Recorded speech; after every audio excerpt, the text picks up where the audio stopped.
एक देन है ना, ये डॉक्टर भीमराव अंबेडकर की ही ताकत है जो आज हम यहाँ पर बोल रहे हैं। याद रखना मेरी समाज, कहना है कि बाबा साहब की बातें सच में इस मंच के या मेरे मुंह से पूरी नहीं हो पाएंगी। उन्होंने जितना किया है मैं आज उतना नहीं बता पाऊंगी, फिर भी कहना है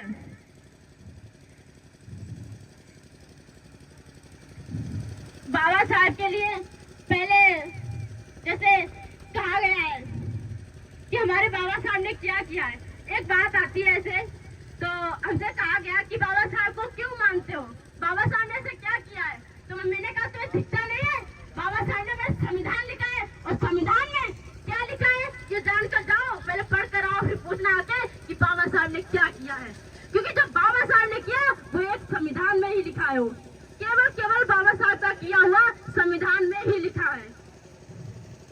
ये संविधान आज हमारी जान है। अगर ये संविधान ना होता कि हम मौत को भी ठोकर मार के चलते हैं, हम मौत को भी ठोकर मार देंगे, मुर्दों के भी जीवन जीने की क्षमता भर देंगे।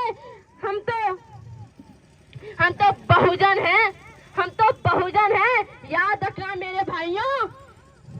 इस भारत देश को एक बार बाबा साहब के सपनों का भारत बना देंगे, एक बार बाबा साहब के सपनों का भारत बना देंगे। याद रखना मेरे बहुजन समाज के लोगों कि जो बदला ना जा सके उसे एहसान कहते हैं, जो बदला ना जा सके उसे एहसान कहते हैं, और जो बदल दे सबको, जो बदल दे चारों ओर माहौल को, उसे इंसान कहते हैं, उसे इंसान कहते हैं। किताबें तो बहुत लोगों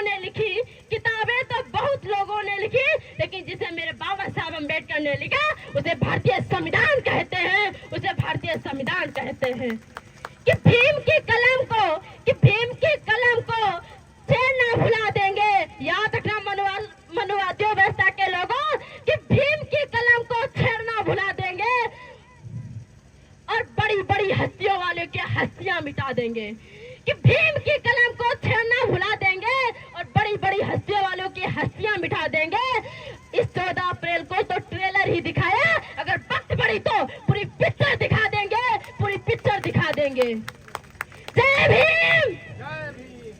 कि ना थके कभी पैर ना हिम्मत हारी है, ना थके कभी पैर ना हिम्मत हारी है, जज्बा है परिवर्तन का इसीलिए संघर्ष जारी है, इसीलिए संघर्ष जारी है। कहना है कि जुल्म के आगे, बाबा साहब कहते ये मैं नहीं, कि जुल्म के आगे दुश्मन भी झुक जाएगा, जुल्म के आगे दुश्मन भी झुक जाएगा, और हौसला बुलंद रखोगे तो वक्त भी रुक जाएगा। बाबा साहब कहते हैं कि अगर एकता में चलोगे, अगर एकता होगी, हमारी 85% आज अगर एकता में आ जाए तो ये देश ही क्या, ये इंसान ही क्या, इस देश के नागरिक ही क्या, पूरा आसमान झुक जाएगा, पूरा आसमान झुक जाएगा। याद रखना मेरे बहुजन समाज के लोगों कि जिनसे मिला भारत को एक नई पहचान, जिनसे मिली एक भारत को नई पहचान, जिन्होंने रच डाला इस देश का संविधान, जिन्होंने बाबा साहब ऐसे हैं हमारे अंबेडकर बाबा साहब महान, ऐसे अंबेडकर बाबा साहब महान। कहना है कि बाबा साहब कह गए कि जुल्म एक करता है, एक जुल्म सहता है। बाबा साहब ने दोनों बताए कि जुल्म करने वाला तो बुरा नहीं है, लेकिन जुल्म जो सह रहा है वो बुरा है। क्यों जुल्म सह रहे हो ये आपको पता होना चाहिए। बाबा साहब कहते हैं साफ कि जुल्म करने वाला बुरा नहीं होता, जुल्म को सहने वाला बुरा होता है। अगर जिस दिन आप अपने अधिकारों को जान लोगे तो आप किसी के जुल्म नहीं सहोगे, उस दिन खिलाफ लड़ाई लड़ने लग जाओगे। याद रखना मेरी बहुजन समाज के लोगों, याद रखना मेरी बहुजन समाज के लोगों। कहते जो पानी से नहाते हैं वो निवास बदलते हैं, जो पानी से नहाते हैं वो निवास बदलते हैं, और जो पसीने से नहाते हैं वो इतिहास बदलते हैं,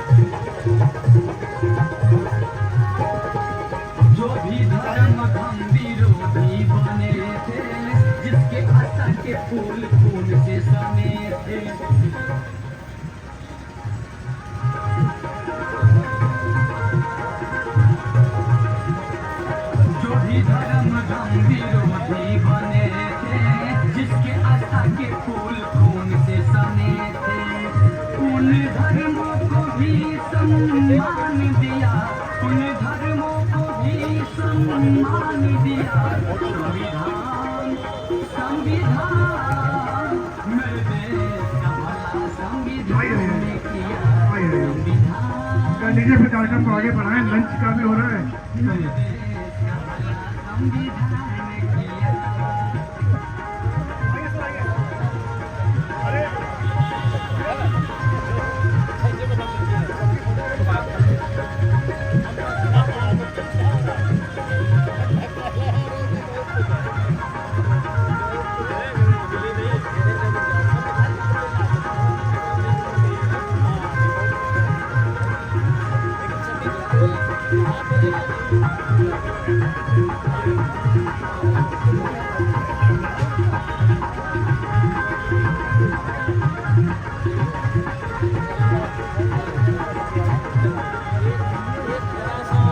चलिए जल्दी जल्दी थोड़ा पुष्पांजलि अर्पित करिए।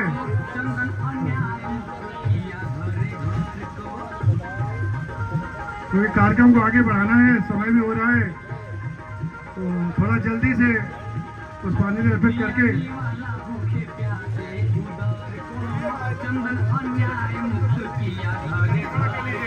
थोड़ा जल्दी कर लीजिए।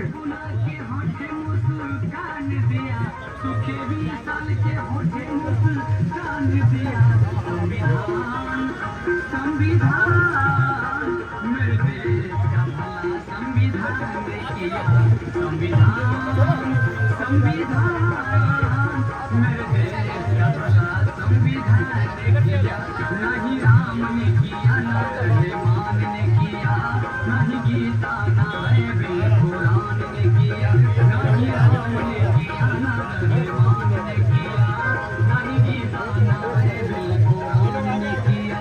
जो किया भीमराव जी के ज्ञान ने किया, जो किया भीमराव जी के ज्ञान ने किया। संविधान संविधान मेरे देश का संविधान ने किया।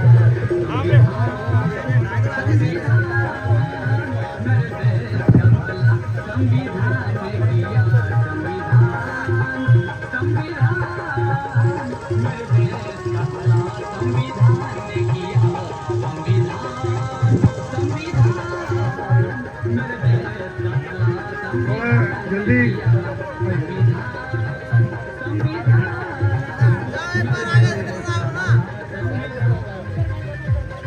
चलिए।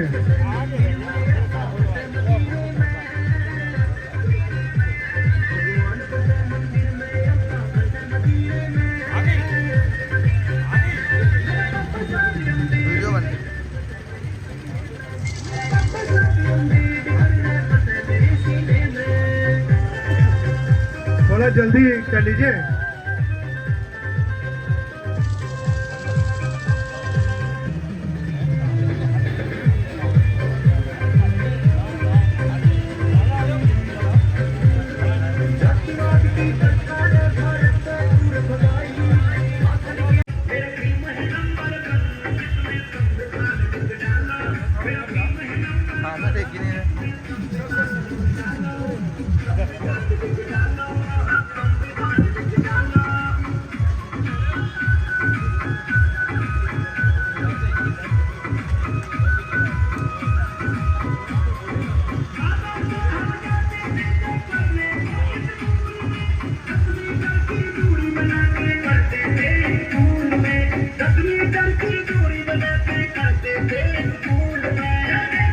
मुश्किलें राहों में कोशिशें बेहिसाब, इसी का नाम है जिंदगी, चलते रहिए जनाब।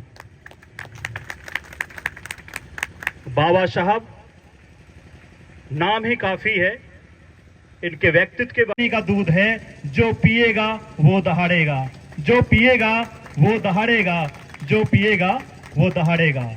मेरा भी यही कहना है कि भले ही एक रोटी कम खाओ, भले ही एक रोटी कम खाओ, लेकिन अपने बच्चों को जरूर पढ़ाओ।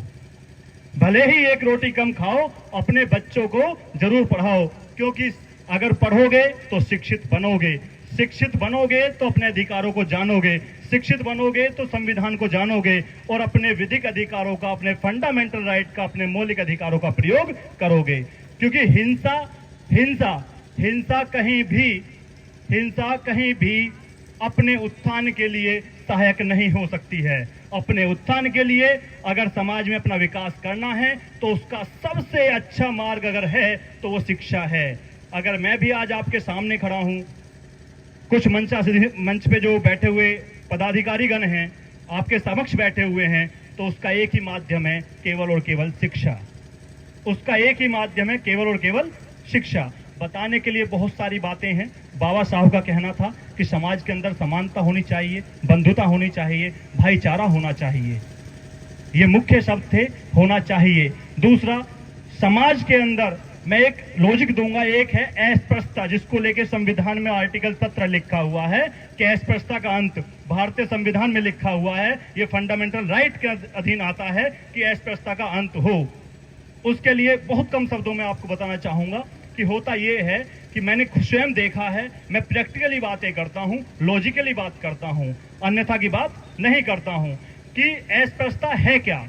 जब हम कभी पढ़ते थे, हमने पहली बार संविधान पढ़ा था और हमने तैयारियां की थी कंपटीशन के लिए, तो उस समय अस्पृश्यता हमारे लिए एक बिल्कुल नया शब्द था। लेकिन जब पढ़ा जाना और प्रैक्टिकली जाना तो वो ये है कि अस्पृश्यता भाई भाई के बीच भी हो सकती है, चाहे वो किसी भी जाति से आते हों, बिरादरी से आते हों, धर्म से आते हों, भाई भाई के बीच हो सकती है। अगर हम दो भाई हैं, हमने एक माँ की कोख से जन्म लिया है, अगर हमने एक माँ की कोख से जन्म लिया है और हम किसी भी निम्न परिवार से आते हैं, गरीब परिवार से आते हैं, किसी भी जाति से आते हैं, एक भाई पढ़ लिख के किसी प्रकार से ऑफिसर बन जाए और एक मजदूरी करता रह जाए, तो देखना जो बड़े भाई की वाइफ होगी, अगर उसका देवर, उसका छोटा भाई उसके घर में आएगा तो सीधा कह दिया जाएगा चप्पल बाहर उतार के आना, फर्श गंदा हो जाएगा।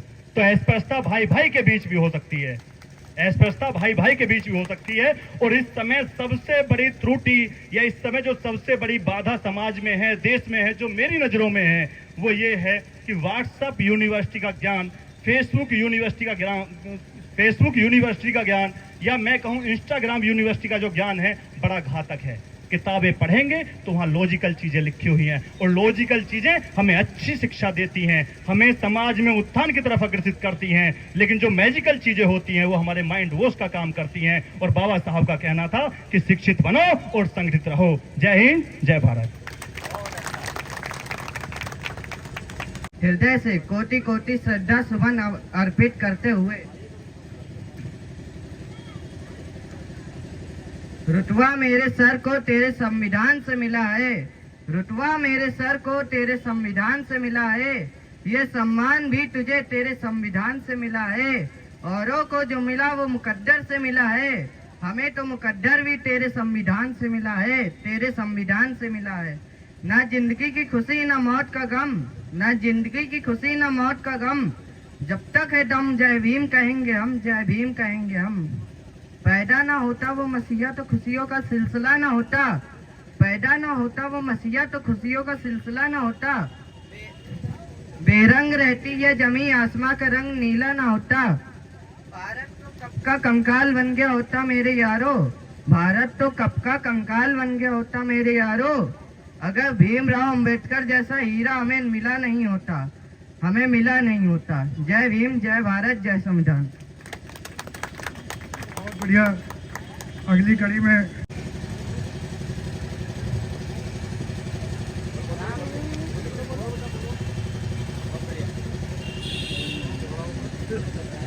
Today I stand here to speak a few words about Bhimrao Ambedkar. Dr. Bhimrao Ambedkar. Dr. Bhimrao Ambedkar was an Indian economist, social reformers and political leader. He was properly known as Baba Saheb Ambedkar. He was born on 14 April 1891, Muhu, Madhya Pradesh. His father's name was Ramji Malvaji Sakpal and mother's name was Bhima Bai.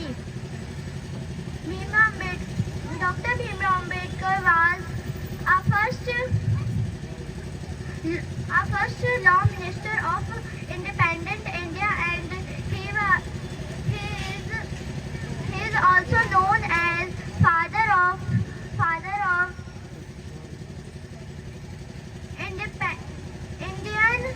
Constitution,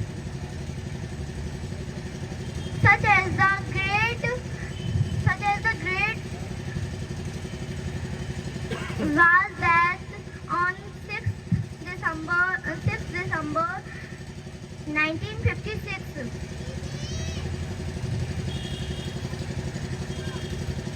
Dr. Bhimrao Ambedkar was the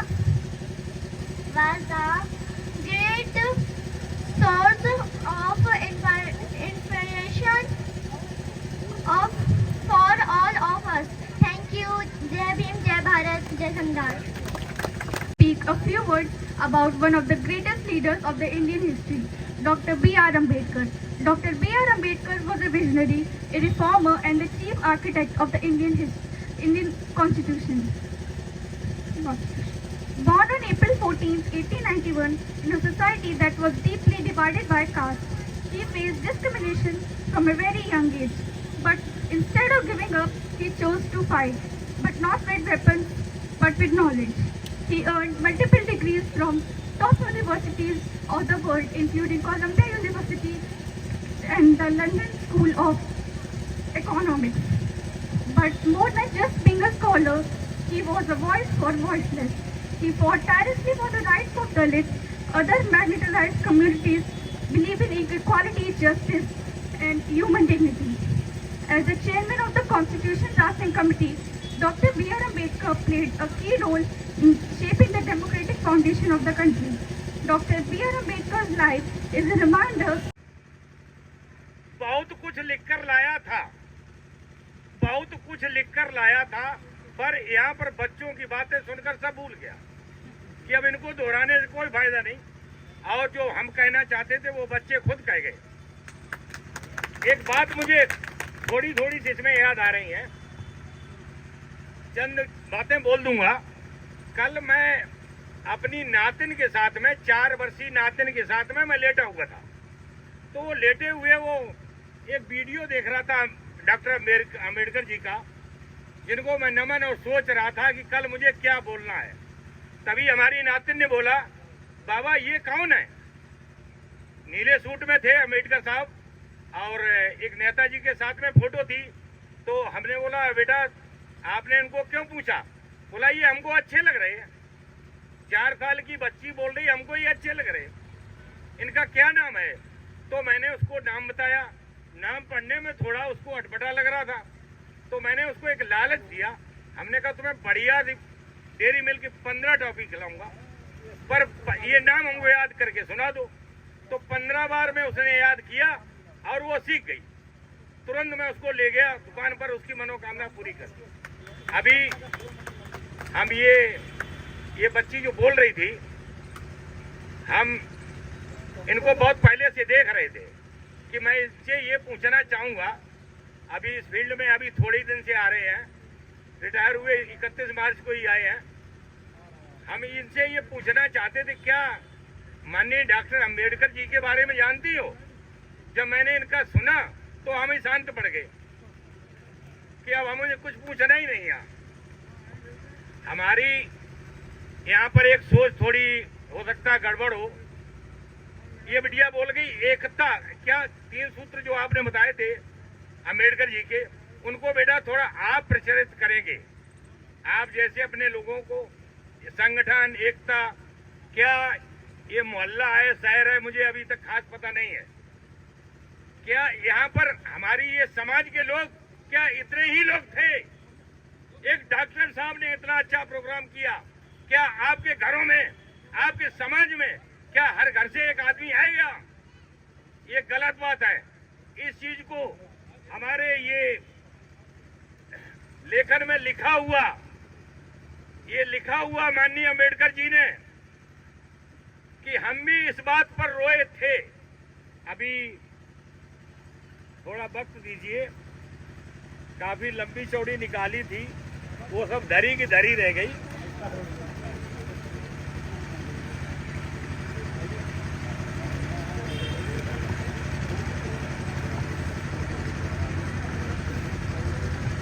इतिहास बदलते हैं, तो हमारी आप सब लोगों से गुजारिश है, पसीने से नहाना सीखो और इतिहास को बदलो।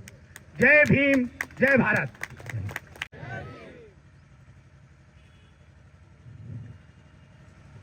धन्यवाद। कम से कम आपके अंदर एक जोश और जज्बा मुझे दिखाई दिया, और ये जो जज्बा होता है मुट्ठी भर लोगों में ही होता है, और मुट्ठी भर होते हैं वही क्रांति लाते हैं।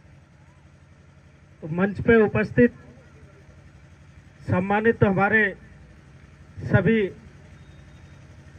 अलग अलग विभागों से आए हुए नागरिक, पंडाल में बैठे हुए सम्मानित सभी नागरिक, मैं सबको 14 अप्रैल भारत रत्न, भारत भाग्य विधाता, संविधान के पितामह, नारियों के मुक्तिदाता, करोड़ों करोड़ों लोगों के घरों में सिंबल ऑफ नॉलेज की अलग जगाने वाले डॉक्टर भीमराव अंबेडकर जी के जन्मदिन की हार्दिक बधाई देता हूं, शुभकामनाएं देता हूं। कम से कम आपके अंदर उनके जन्मदिन को लेकर एक जिज्ञासा और उनके विचारों को जीवित रखने के लिए संघर्ष कर रहे हैं। हमारा ये संघर्ष अभी से नहीं है, 5000 सालों से चलता चला आ रहा है। कभी किसी रूप में हमारे मसीहा आते हैं, कभी किसी रूप में आते हैं। निरंतर ये संघर्ष चल रहा है। निरंतर हम जहां हम इंसानों की श्रेणी में नहीं खड़े थे, उसमें खड़े होते चले जा रहे हैं। आज भी समाज के ऐसे परिवार हैं, यहाँ पर एजुकेशन नहीं पहुंच पा रही है, उनके साथ सामाजिक स्तर पर, चाहे मंदिरों में जाने में, चाहे उनकी बारातें निकलती हो, चाहे रास्ता बनते हो, हर एक जगह पे उनका शोषण होता है। उन सब से धीरे धीरे हम लोग संघर्ष करते हुए निकलते चले आ रहे हैं, और उसी के बदौलत हमारी तरक्की भी हो रही है। बाबा साहब का जन्मदिन आप लोग इकट्ठे हैं, ये जन्मदिन ऐसे ही नहीं है कि आया चला गया। ये एक क्रांतिकारी विचार है जो देश के प्रत्येक नागरिक के अंदर होना चाहिए। अक्सर बाबा साहब के कद को हम लोग छोटा कर देते हैं कि बाबा साहब दलितों के मसीहा हैं, शोषित वंचितों के हैं। जब हमने वो उनको गुमराह करके अपने पाले में वोट डलवा लेता है, और हमारे जो परिवार के लोग होते हैं वो थोड़े से प्रलोभन में, जो मूलभूत बात है वो मैं आप लोगों को अवगत करा हूँ, जिस पर ध्यान देने की आवश्यकता है। यदि आप अपने बैठते हुए व्यक्ति को न संभाल पाए तो चिल्लाना तो आसान है, माइक लेके सभी चिल्लाते हैं, चिल्लाते रहेंगे जब तक हम सुधार अपने में नहीं करते हैं। तो उस मत का अधिकार करने के लिए हमको अपने बिगड़े हुए साथी को संभालने की आवश्यकता है। आने वाले समय में 2027 में आपको क्या करना है। जैसे हमारे जाटो समाज में नाना प्रकार की जातियां हैं, उसी तरीके से कुर्मी समाज में नाना प्रकार की जातियां हैं। यहाँ हमारे समाज में तो यहाँ तक है, यहाँ तक विकसित अवस्था है, वो एक दूसरे जाति में विवाह करना पसंद नहीं करते। वो हमसे छोटे हैं, वो हमसे बड़े हैं, हम उनके यहाँ रिश्ता कैसे कर सकते हैं। ये खामियां जरा आप सोचें, विचार करें कि हम तो सब एक हैं। जब हम सब एक हैं तो हम खान पान विवाह क्यों नहीं कर सकते। हमारे हाजी भाईजान साहब हैं, इनको चाहे ब्राह्मण बुला दें तो कोई दिक्कत नहीं, चाहे कुर्मी बुला दे तो कोई दिक्कत नहीं, चाहे वाल्मीकि बुला दे तो कोई दिक्कत नहीं। सब जगह आप पहुंचते हैं, सबका सम्मान करते हैं। तो प्रवृत्ति जो है हमको बदलने की आवश्यकता है।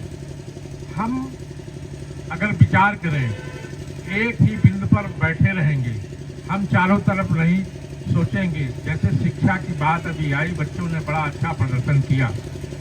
जब तक हम शिक्षित नहीं होंगे, और शिक्षा दो किस्म की है, एक किताबी ज्ञान और एक संगति का ज्ञान। दोनों का समावेश करने की आवश्यकता है, हमको समावेश करना चाहिए।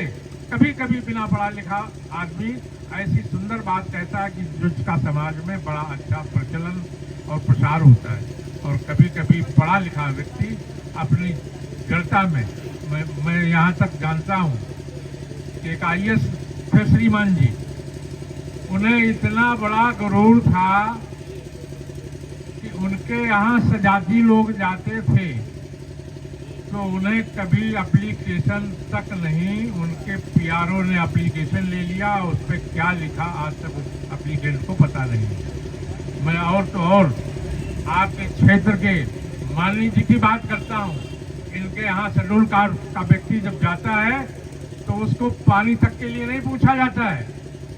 ये मैं स्पष्ट रूप से कह रहा हूँ, चुनौती देके ये बात मैं कह रहा हूँ। और आपको इस बात का बदला चुकाना होगा कि हमारे वोट में आपके IAS होने से, DGP होने से रोक दिया। इनके पिताजी श्री राम अरुण जी तिरवा से पढ़े लिखे थे, तिरवा से इंटरमीडिएट पास किया था। इन्होंने ये शोषण करना जानते हैं, ये भ्रष्टा में लिप्त है। भाई कौन सी बात उन्होंने खराब कही थी? अगर खराब कही थी तो आपको कहना चाहिए था, किसी के घर में आक्रमण करना चाहिए। भारतीय जनता पार्टी की साजिश के तहत उन पर आक्रमण किया गया, लेकिन हमारी समाजवादी पार्टी ने उसका घोर विरोध किया, उसका डटकर मुकाबला किया कि आज उनकी ताकत नहीं कि दूसरा कोई कदम उठा दे। मैं थोड़ा सा आश्वस्त हूँ, हार्ट का ऑपरेशन हुआ है, इसलिए हम अपनी वाणी को यही विराम करते हैं। जय समाजवाद, जय जवान, जय किसान, जय संविधान। जब हम शासन में बैठे होंगे, अगर शासन में नहीं है तो कभी भी हम अपने हक और अधिकार को पूरी तरह से नहीं प्राप्त कर सकते हैं। तो साथियों, हमें संगठित होना है, और संगठित होना एक आम बात नहीं, बहुत कठिन विषय चल रहा है।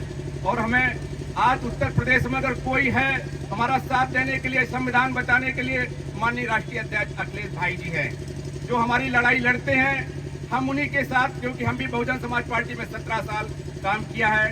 देखा हमारी बहनें पिछले 2 चुनाव से वो ठंडी पड़ी हुई हैं। अगर बहन जी चुनाव लड़ी होती तो शायद यूपी में दोबारा ये बीजेपी सत्ता में नहीं आई होती।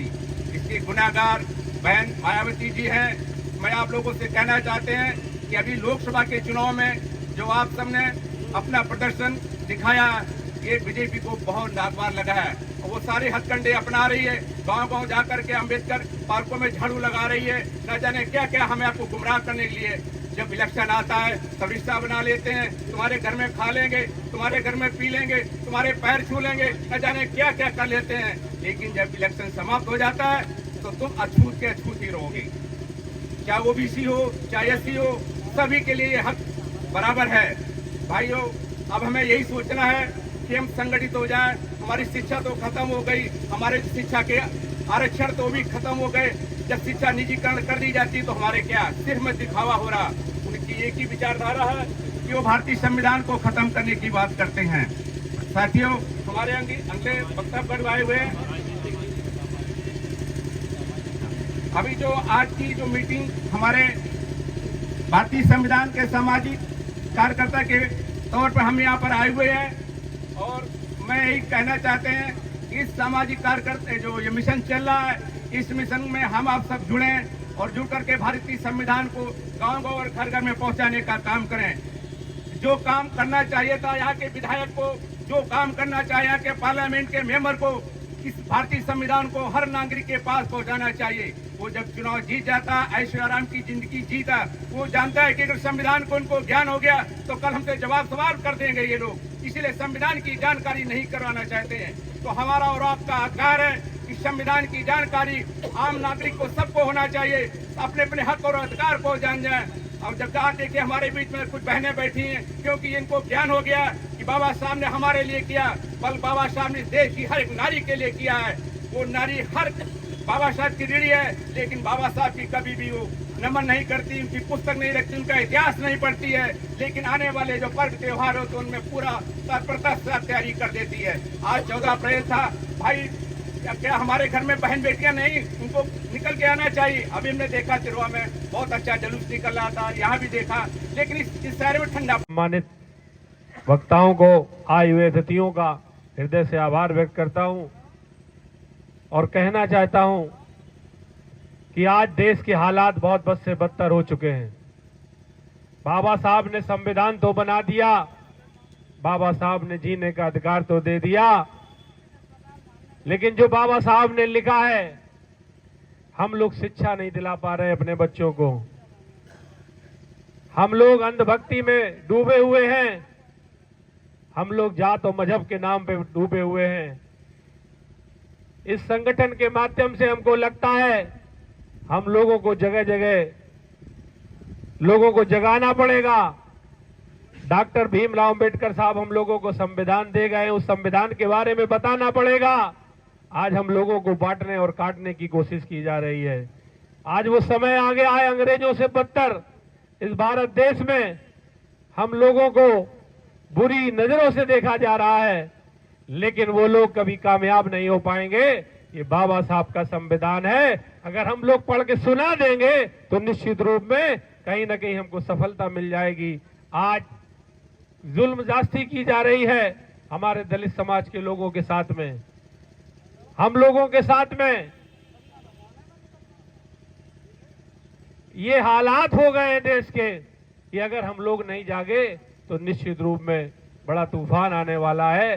तो इस मंच के माध्यम से हम सबसे आग्रह और अनुरोध करना चाहते हैं, क्योंकि वक्त काफी हो चुका है, तमाम वक्तागण बैठे हैं हमारे देश के, जिन्होंने देश में रक्षा की और जिनके बल पे हम लोग यहाँ पे बैठे हैं, इनका भी अहम योगदान है। हमारे फौजी भाई सबका हृदय से आभार व्यक्त करते हुए अपने खास तौर से आयोजक सुनील दिवाकर साहब का और मंचासीन सभी लोगों का हृदय से आभार व्यक्त करता हूं। बहुत बहुत धन्यवाद, बहुत बहुत आभार। जय जवान, जय किसान, जय संविधान। एक नारा लगाना चाहिए, जब तक सूरज चांद रहेगा बाबा साहब अमर रहे, अमर रहे, अमर रहे, बाबा साहब अमर रहे, अमर रहे, अमर रहे। बहुत बहुत धन्यवाद, बहुत बहुत आभार। में से पहली प्रतिज्ञा से लेकर और 5वीं प्रतिज्ञा नहीं ले सकते। सार्वजनिक स्थान पर और उन पर जो बंधन लगाए हैं वो भी बाबा साहब के जन्मदिन को मना रहे हैं। क्यों मना रहे हैं ये तो समझने की बात हमें आपकी है, हमें आपको समझना होगा। और मैं बता रहा हूं, मैं समझ रहा हूं कि जिस दिन अगर हमने अंबेडकर को समाज सुधारक, वैज्ञानिक, दार्शनिक, शिक्षक, विश्वगुरु और क्या क्या हम उनको उपमाएं दें, संविधान निर्माता, महामानव, विश्व मानव, ज्ञान का ज्योति, विश्व की ज्ञान का ज्योति, इसके अलावा अगर कभी भी हमने ईश्वर मानने की प्रक्रिया शुरू कर दी, किसको ईश्वर मानने की? अंबेडकर को, तो समझो कि इनके मंदिर बड़े जल्दी बन जाएंगे और आप उस मंदिर में बैठ भी नहीं पाओगे, इनके नाम की दुकान खुल जाएगी। वो लोग भी अंबेडकर जयंती मना रहे हैं, ध्यान में रखना, भ्रमित नहीं हो जाना। हर अंबेडकर जयंती मनाने वाला अंबेडकरवादी नहीं हो सकता। क्यों? क्योंकि जो समाज में अपने को छोटा समझता है किसी से, वो अंबेडकरवादी नहीं हो सकता। और जो समाज में स्वयं को दूसरे से ऊंचा समझता है, वो भी अंबेडकरवादी नहीं हो सकता। इन बातों को ध्यान में रखना होगा। तो ये ध्यान में कहाँ रखना होगा? अपने घर में, अपने परिवार में और अपने समाज में।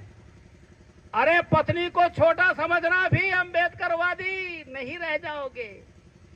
अपने बच्चों में छोटा बड़ा करना, स्वयं को बुद्धिमान समझना, दूसरे को मूर्ख समझना, ये अगर शुरू कर दिया तो अम्बेडकरवादी नहीं बचोगे। अम्बेडकरवाद कठिन रास्ता है लेकिन सीधा रास्ता है, उसमें कोई संदेह नहीं रह जाएगा। आपके अंदर वो ताकत आ जाएगी, वो आत्मशक्ति आ जाएगी कि आप दुनिया से झुकने वाले नहीं रह जाओगे। थोड़ा सा यहां से मोड़ता हूं, शिक्षा पर उनके कुछ बातें जो विभिन्न अवसरों पर कही हैं वो मैं पढ़ करके फिर आगे थोड़ा बढ़ता हूं। बहुत समय नहीं लूंगा। और देखिए जरा, बहुत बातें तो हुई, शिक्षा सिरनी का दूध है, नो डाउट। ये आप जो बात कहे गए वो मैं बात नहीं करूंगा। आगे, शिक्षा प्रत्येक व्यक्ति का जन्म सिद्ध अधिकार है। मनमाड़ में 9 दिसंबर 1945 को बाबा साहब ने कहा, हमें शिक्षा के प्रसार को उतना ही महत्व देना चाहिए जितना कि हम राजनीतिक आंदोलन को महत्व देते हैं। ध्यान में रखिए, 24 अगस्त 1944 कोलकाता में कहा, तकनीकी और वैज्ञानिक प्रशिक्षण के बिना देश की कोई भी विकास योजना पूरी नहीं हो सकती। 29 जुलाई 1942 नागपुर में कहा, शिक्षित बनो, आंदोलन करो, संगठित रहो, आत्मविश्वासी बनो, कभी भी हार मत मानो, यही हमारे जीवन के 5 सिद्धांत हैं। 16 जनवरी को पुनः मनमाड़ में कहा, किसी भी समाज का उत्थान उस समाज में शिक्षा की प्रगति पर निर्भर करता है। 24 दिसंबर 1952 को 13 जुलाई 1941 मुंबई में लड़कों और लड़कियों को शिक्षित करें, उन्हें पारंपरिक व्यावसायिक कामों में शामिल न करें। इस समारोह में हम लोग उपस्थित हुए हैं तो सर्वप्रथम बाबा साहब के संघर्षों को, बाबा साहब के प्रयासों को, बाबा साहब के योगदान के प्रति हम लोग एक श्रद्धा सुमन अर्पित करते हुए उन्हें पुनः कोटि कोटि नमन करना चाहता हूं। हमारे साथ मंच पर उपस्थित बहुजन एकता सामाजिक संगठन के संरक्षक आदरणीय शिक्षक अतर सिंह जी, संगठन के प्रदेश उपाध्यक्ष श्रीमान हाजी फैजान जी और आदरणीय शंखवार जी, पूर्व डिप्टी सीएमओ जी और सभी सम्मानित साथी जो मंच पर उपस्थित हैं, सभी का मैं सम्मान और हमारे सामने बैठे हमारे सभी भाई बहन अम्बेडकर की जन्म जयंती समारोह में आए हुए हैं, तो पहले 2-3 संस्मरण उनके नाम अर्पित करके अपनी बात को आगे बढ़ाना चाहता हूं। सभी जानते हैं कि डॉक्टर साहब ने, भीमराव अम्बेडकर ने बचपन से लेकर के और आखिरी सांस तक जो संघर्षों का उन्होंने सामना किया, उसके लिए 2 लाइनें कह करके उनके सम्मान में अपनी बात को आगे बढ़ाना चाहूंगा। संघर्ष न होगा जिनके जीवन में, वो भी बड़े अभागे होंगे। संघर्ष न होगा जिनके जीवन में, वो भी बड़े अभागे होंगे। या तो प्रण को तोड़ा होगा या फिर पथ से भागे होंगे। संघर्षों का रास्ता चुनना इतना आसान नहीं होता। जो बाबा साहब ने चीज देखी, ये अनुचित है, ये समाज के हित में नहीं है, ये देश के हित में नहीं है, ऐसे 50 उदाहरण हैं जो उन्होंने उसमें संशोधन करके उसको खत्म करने का काम ना किया हो। उसी में से 1-2 संस्मरण। सबसे पहली बात, बाबा साहब ने जब शिक्षा प्राप्त की तो विश्व में इतना बड़ा कोई विद्वान और इतना शिक्षित व्यक्ति नहीं था। तो शिक्षा का जो महत्व होता है उस पर हम लोग थोड़ा सा प्रकाश डालने की कोशिश करना चाहते हैं। जब बाबा साहब लंदन यूनिवर्सिटी से वकालत पढ़ करके इंडिया वापस आए और उन्होंने बॉम्बे हाई कोर्ट में वकालत की प्रैक्टिस करने के लिए जो अपील की, उसमें प्रैक्टिस के दौरान आपने सुना होगा जो ये फ्लैट कल्चर है ना, ये 19वीं शताब्दी में फ्लैट कल्चर आया। तो उसी फ्लैट कल्चर के तहत एक गरीब व्यक्ति ने वहां पर बॉम्बे में जमीन खरीदी और जमीन खरीदने के बाद उन्हें नहीं पता था कि कैसा क्या है। कुछ समय पश्चात उसे पता चला कि जमीन के ऊपर वाले क्षेत्र में एक दूसरे की किसी की और रजिस्ट्री हो गई। फ्लैट कल्चर में ऐसे ही है, उसके ऊपर उसका, उसके ऊपर उसका। लेकिन उस व्यक्ति को नहीं पता था। जब उसको ये पता चला कि हमारे जमीन के ऊपर 15 फुट ऊंचाई के ऊपर किसी का और रजिस्ट्री हो गई है, तो बाबा साहब, आपने देखा होगा, बचपन से ऐसी समस्याओं का समाधान करते थे, तो वो चर्चा में थे। चूंकि वो मुंबई हाई कोर्ट में आ चुके थे, तो वो व्यक्ति बाबा साहब से मिलने गया। बाबा साहब को अपनी पीड़ा बताई कि मैंने एक एक पाई जोड़ करके जमीन खरीदी थी। मैं तो चाहता था कि इसको 1 फ्लोर, 2 फ्लोर, 3 फ्लोर बनाऊंगा। यहाँ तो क्या किया कि हमारे ऊपर वाली छत के ऊपर ही जमीन भेज दी। बाबा साहब ने कहा, आप रजिस्ट्री दिखाओ। और रजिस्ट्री में सामान्यतया क्या होता है, लंबाई चौड़ाई लिखी होती है, उसमें ऊंचाई लिखी 15 फुट। बाबा साहब ने कहा, ठीक है, आप ऐसा करो, मकान बनाइए, लेकिन 14 फुट ऊंचाई तक ही बनाइए, 15 फुट मत बनाना। जिसकी रजिस्ट्री हुई है वो 15 फुट ऊंचाई के बाद बनाएगा। वो जब इनका मकान बन गया, वो मकान बनाने आया, उस व्यक्ति ने कहा कि भाई 14 फुट तो मैंने बना लिया, अभी 1 फुट मेरा बाकी है, 1 फुट छोड़ करके अपना मकान बनाइएगा। बताइए, क्या 1 फुट, क्या 1 इंच भी छोड़ के बन सकता है क्या? उसने रजिस्ट्री कराने वाले ने जब कोर्ट में केस डाला, और उस कोर्ट के केस को बाबा साहब लड़े, और जब बाबा साहब लड़े तो उसको कहीं और जमीन खरीदनी पड़ी। उस समय से फ्लैट कल्चर में ये आया कि फ्लैट की बिल्डिंग को बना करके उसके ऊपर उसके ऊपर उसके ऊपर तब बेचा जाएगा। फ्लैट की बिल्डिंग को तब बना करके बेचा जाने लगा। यह है शिक्षा की ताकत। जिसको आप असंभव समझते हैं, उसको संभव करके शिक्षा दिखा सकती है। इसलिए आपको शिक्षा पर ज्यादा जोर देना है और अपने बच्चों को शिक्षा देने की कोशिश करिएगा। दूसरा एक और संस्मरण, शायद सभी ने सुना होगा। दूसरा एक संस्मरण कि बाबा साहब के वकालत के दरमियान एक सेठ का इकलौता बेटा जो निर्दोष, जिसे फांसी की सजा सुना दी गई, और फांसी की सजा सुना देने में अब वो सेठ परेशान। फिर वही जो बाबा साहब चर्चा का विषय थे, बाबा साहब से वो सेठ जी मिले।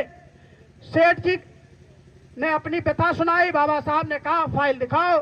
बाबा साहब ने फाइल देखी, उसमें देखा कि फांसी की सजा है। बाबा साहब ने वकालतनामा पेश करके उसे रीअपील करने की कोशिश की, लेकिन रीअपील करने की जो अनुमति उनको नहीं मिली। तो बाबा साहब ने कहा कि आप परेशान मत हो, मैं कोशिश करता हूं। बाबा साहब ने समझाया, उनके परिवार को बुला करके, देखिए जब फांसी की सजा सुनाई जाएगी तो लास्ट में अंतिम इच्छा पूछी जाती है। बच्चे से पूछा जाएगा कि आपकी अंतिम इच्छा क्या है, तो बच्चा कहेगा कि अंतिम क्षणों में मैं अपने माँ से मिलना चाहूंगा। और माँ जब मिलने का आए तो माँ भी कहेगी बिल्कुल हम अंतिम क्षणों में मिलेंगे। वो समय आया, बच्चे से पूछा गया कि भाई आप बताइए आपकी आखिरी इच्छा क्या है। उसने कहा कि हम अपनी माँ से मिलना चाहते हैं। माँ को बुलाया गया, माँ से कहा कि आप मिल लो। बेटे ने कहा मैं अंतिम क्षणों में माँ से मिलूंगा। माँ ने भी कहा कि मैं बिल्कुल अंतिम क्षणों में अपने बेटे से मिलूंगा। फिर भी ये हुआ कि आप अपनी प्रोसेस करिए। गले में फांसी का फंदा डाला गया, और जैसे ही गले में फांसी का फंदा डाला गया, माँ पास में खड़ी थी। माँ दौड़ करके चिपट करके रोने लगी, क्रंदन हुआ। सभी लोगों के जो आंखें थे अश्रुपूर्ण थे। थोड़ी देर वो इमोशनल समय गुजरा, लेकिन अधिकारियों ने कहा कि समय पूरा हो रहा है, माँ बेटों को अलग किया जाए। माँ बेटों को अलग किया गया। बोले फांसी की सजा की प्रोसेस को आगे बढ़ाया जाए और इनको फांसी पर लटकाया जाए। बाबा साहब ने कहा रुको। बोले इसमें तो फांसी की सजा लिखी है और फांसी का फंदा कब का गले में पड़ चुका है। अधिकारियों ने कहा अभी इसकी मौत तो नहीं हुई। बोले इसमें मौत कहीं नहीं लिखी है, फांसी की सजा लिखी है। बोले इसमें मौत कहीं नहीं लिखी है। ये टेक्निकल पॉइंट जब बाबा साहब ने कहा, अधिकारियों के ये बात समझ में आ गई और फांसी का फंदा गले से हटाया गया और बच्चे की जान बच गई।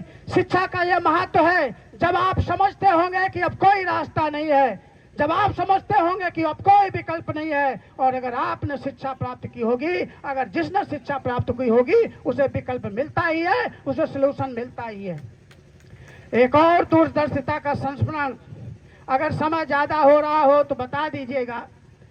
एक और दूरदर्शिता का संस्मरण, बाबा साहब जब देश आजाद हुआ 15 अगस्त 1947 में भारत की सरकार का गठन हुआ और उसमें बाबा साहब को जब कानून मंत्री बनाया गया और कानून मंत्री बनाने के बाद बाबा साहब के मंत्रालय में उन्होंने देखा कि एक एससी समाज के आईएस समाज का व्यक्ति, उनको पता चला, उन्होंने कहा कि उनको खबर कर दो कि बाबा साहब मिलना चाहते हैं।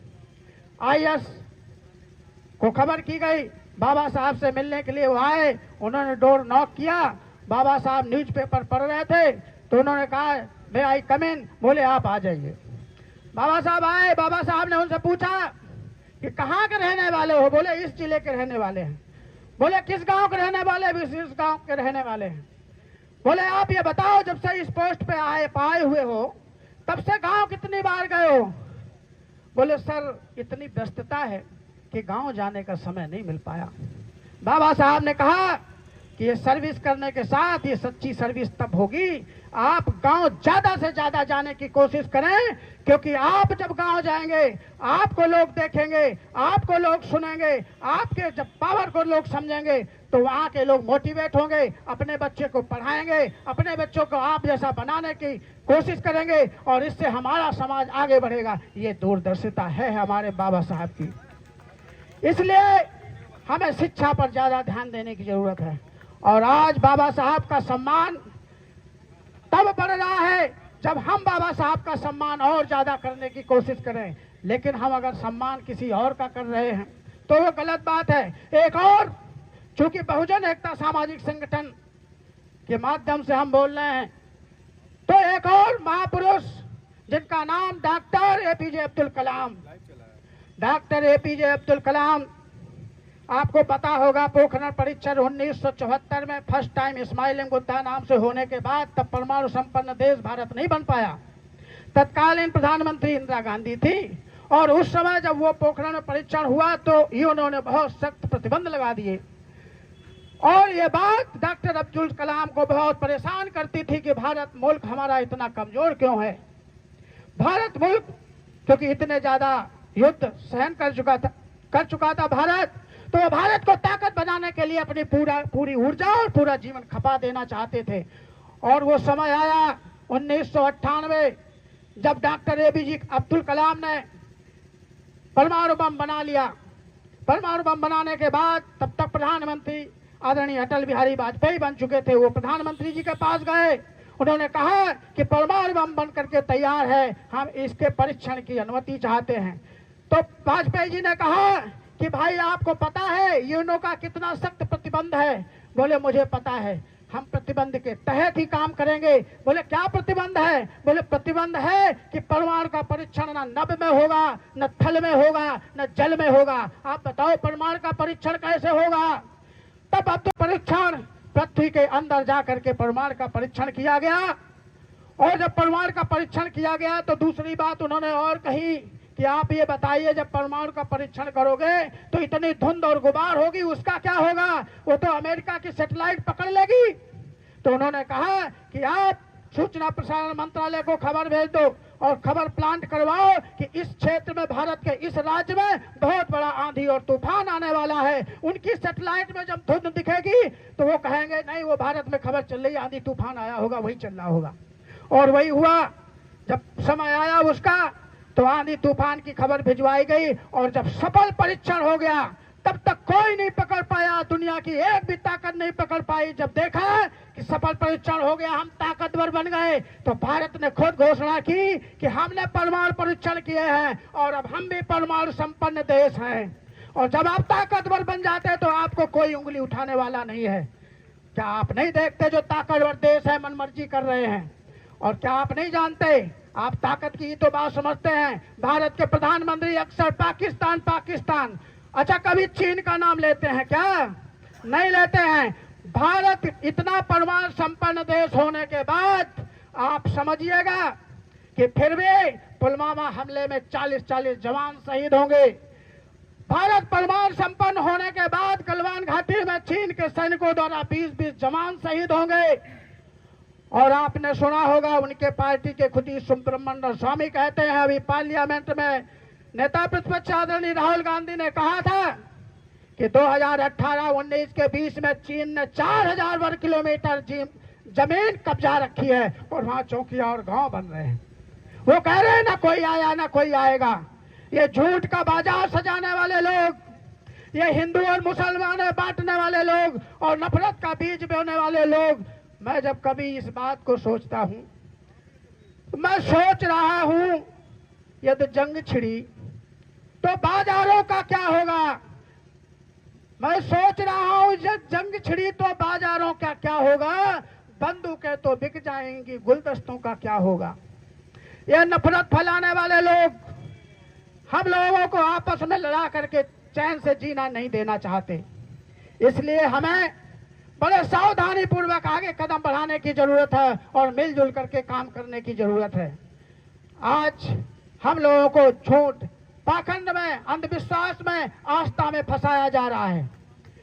पाखंड और अंधविश्वास आस्था में अगर आप बात रखिए ना, आप बताइए एक सन्यासी जो बचपन में घर से चला था घंटा बजाने के लिए और वो घंटा छोड़ करके सिंहासन पर बैठा हुआ है, घंटा में ताकत होती तो उसने घंटा क्यों छोड़ दिया। आपको समझना पड़ेगा कि जहाँ घंटा बज रहा है हमें वहां जाना है या बच्चों को जहाँ घंटी बज रही है वहां भेजना है। ये हमें और आपको समझना पड़ेगा। अगर ये बात हम समझ गए तो शिक्षा हमारे पास होगी, समृद्धि हमारे पास होगी और जितनी ये यातनाएं, जितनी आक्रांत टाइप की हत्याएं, लूट, बलात्कार, ये सब ज्यादातर किस पे हो रहे हैं, ज्यादातर SC ST OBC माइनॉरिटी के लोगों पे ज्यादा हो रहे हैं। और वो लोग आपने क्या नहीं देखा, अभी जो आपका मणिपुर 2 साल जला और डबल इंजन की सरकारें रही, कुछ नहीं कर पाई। जब देश चलता है, जब देश में गृह युद्ध छुड़ता है तो सरकार प्रशासन कुछ कर नहीं पाते। इनको संदेश देना चाहते हैं कन्नौज की सरजमी से कि आप हम लोगों को ज्यादा छेड़ने की कोशिश मत करो, आप हम लोगों को ज्यादा परेशान करने की कोशिश मत करो। अगर हम लोग अशोक के वंशज हैं, अगर हम लोगों ने कहीं ठान लिया इससे निपटना तो फिर बड़ी मुश्किल हो जाएगी। इसलिए हम चाहते हैं हमें भाईचारा अमन कायम करके रहने दीजिएगा। वो हमें समझाएंगे कि अगरबत्ती जलाओ, वो हमें समझाएंगे कि मोमबत्ती जलाओ और खुद लाल बत्ती और नीली बत्ती में घूम रहे हैं। आप समझते होंगे कि किसी के मुंह में धुआं किया जाए, किसी के भी, तो आप बताइए उसके फेफड़े में वो धुआं जाएगा, बीमारी फैलेगी और उसका जीवन कम हो जाएगा। और कई बार तो ऐसा है ज्यादा धुआं हो तो तुरंत दम घुट के मर जाएगी। हमें वैज्ञानिक तरीके से चलना है। हमें जो हमारे महापुरुषों ने कहा, जो बुद्ध ने कहा कि किसी भी बात को तर्क की कसौटी पे कसो और स्वयं से सवाल पूछो और सवाल में अगर वो बात सही निकले तब उस पर आगे बढ़ना है। बल्कि और ये चिल्ला रहे हम तो बहुत बड़ी कल्याणकारी योजनाएं ला रहे हैं। कल्याणकारी योजनाओं का एक उदाहरण देकर के मैं आपको बात समझाना चाह रहा हूं कि सपोज करो एक किसी क्षेत्र में सरकार ने कहा कि भाई किसी क्षेत्र में हम एक होटल खोलते हैं। होटल खोला गया और होटल में लिखा गया, चूंकि सरकार ने खोला, सरकार की कल्याणकारी योजना, उसमें लिखा गया कि खाना आप खाइए, बिल आपका पोता देगा, बेटे का बेटा देगा। पब्लिक ने पूछा कि ये बात तो बहुत अच्छी है, सरकार ने काम बहुत बढ़िया किया है, लेकिन फिर भी एक बार विश्वास नहीं हुआ कि अभी तक